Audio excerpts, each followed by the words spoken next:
Hey everybody, and welcome back to Cityscape Brewing. Today, I'm super excited to share with you why this beer sucks. And what we can do to probably make things better next time. After you guys hit that like and subscribe button, grab yourself a beer, and we're gonna get after it.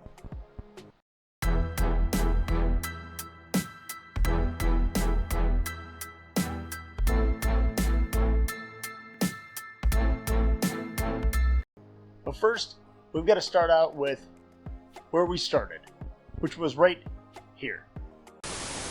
And so today, I'm brewing a beer I'm calling Slapped by Summer. This will be a very light colored pale ale with just a small amount of hops in it, and we're going to be adding some lime zest both in the boil and in the secondary.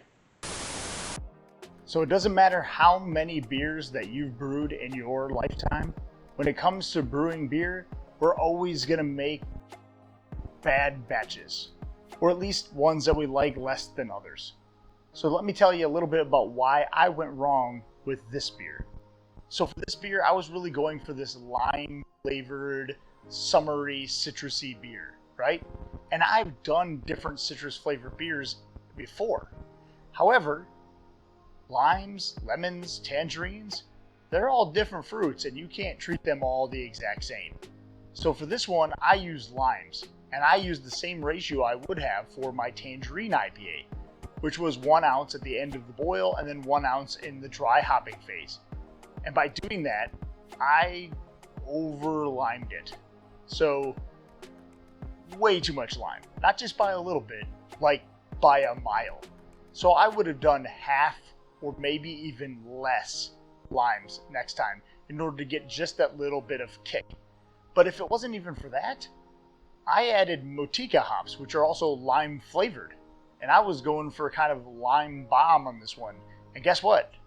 It was a lime bomb because it was not good. So to recap, I made it too dark. Less crystal malts next time. Check. But in the future, I'm definitely going to tame down any limes that I use. And I really hadn't used limes before in a recipe, so lessons learned on this one. Let's go ahead and taste it and see what I'm tasting and describe that for you so you can see why it's not pleasant to have too much lime characteristics in your beer. So like I said before, it's actually not a bad looking beer. It's pretty clear. I mean, it's warm in my garage, but it's really clear. It's actually a nice amberish color.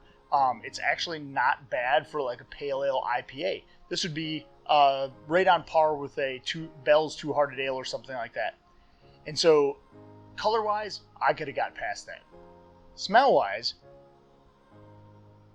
it smells limey, right? At first you're like, wow, this really is going to taste delicious. I think I can't wait for this beer. This is going to be really, really good. But let's go in for the taste, and this is where it really, really breaks my heart.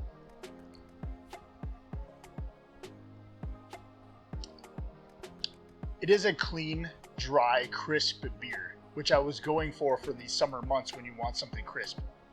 But the aftertaste is way, way, way too lime. On a scale of 1 to 10, it's like a 21. It's way up there. And it even tastes kind of soapy, detergent-y, right? It tastes like laundry detergent. Not good. But let's say, you didn't want to dump it. Let's say you wanted to try and salvage a beer that you worked really hard on, which I did, and we're going to try and save it. Well, here's something you can do. Brew a light beer, like a Pilsner or a very, very light pale ale, and then add half of that in a glass, and then have the other half this beer. So let's try it out just for shits and giggles. So I've got a light beer with some Blue Mountains on it. I'm going to go ahead and pour half a glass. Light beer. My beer. And what's the worst that can happen? It tastes terrible still? Oh well. Well, here goes nothing, I guess. We'll try this one out.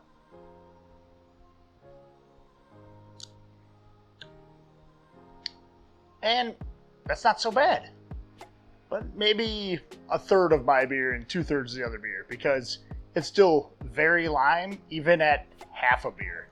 And that's way too much lime. So the moral of the story is, you're gonna mess up. You're gonna make mistakes. You're gonna brew bad beer.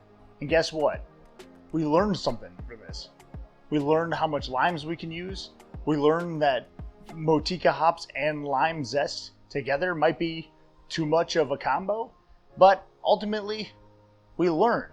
And that's the whole point of this channel altogether, is to teach you guys not only the good beers that I make, but also the mistakes that I make along the way, because you're gonna make them too, and that's okay. So sadly, we're gonna say goodbye to this beer forever, because it's one of the handful that I've ever really had to dump completely. And guess what? Sometimes you gotta dump a beer. It is what it is. No one's gonna drink it. And although I've choked down a couple pints before, I'm not gonna drink it either. I've got a lot of other great beers on tap, so I'm not gonna waste my time and try to save this beer, but you could if you needed to. Instead, I'm gonna learn some lessons and I'm gonna brew a better beer the next go around.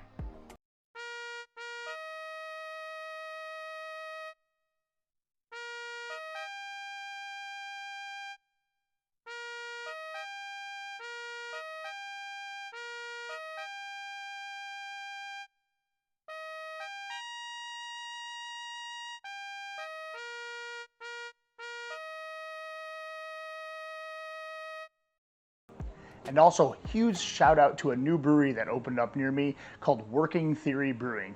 I went there, I tasted all of their beers, they're absolutely fantastic. Jesse, the owner and head brewer, hooked me up with this sweet hat, so huge shout out to them. They're right outside the Charlotte area in York, South Carolina, and if you can make the trip down, it is definitely worth it. They have fantastic beers. Cheers, and thanks to Working Theory Brewing. And as always, hit that like and subscribe button. It helps the channel out a lot. And grab yourself a better brew like this Death by Fruit Hazy IPA, which you can check out in the video description below. I'm gonna have a link right to this awesome recipe that you can get as a channel member. Don't forget to hit that like and subscribe button. Cheers and happy brewing.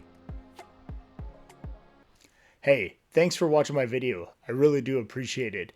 A way you can support the channel is just by buying me a beer.